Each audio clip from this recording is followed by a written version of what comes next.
Sarong bagong mundag na umboy na dukayan sa maduot na lugar sa barangay Sogod, Bakakay, Albay, mantang nakapato sa sarong sako. Mga otoridad pinaghahanap na ang taong nagwalat kayni sa lugar.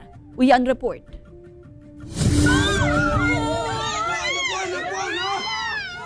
Sarong bagong mundag na umboy na nadiskubre kan mga residente mantang nasa laog kan sarong sako asin basang na sanang pigwalat sa maduot na parte kan sitio Tanggid, Barangay Sogod, Bakakay, Albay pasado alas 9 kan Subanggi. Sigun sa saro sa mga nakakuha sa umboy, nandadakop sindaning gamgam asin suso sa lugar.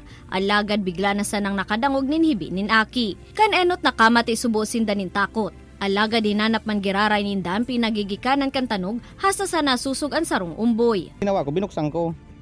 Nakita ko kagad yung kalating katawan niya, tapos balot siya ng yung ulo, balot ng yung pajama.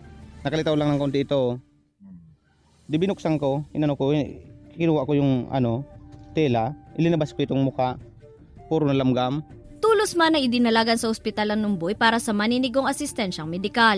Nung naibalot namin po siya sa kumot, medyo naka-recover siguro ko na yung bata. At ayun po na naisip namin na dalhin namin siyang hospital. Sa ngunya nagpapadagos pa ng investigasyon kan mga otoridad nganing masusog ang taong nagwalat kaini sa lugar asin masuunadan nin kaso.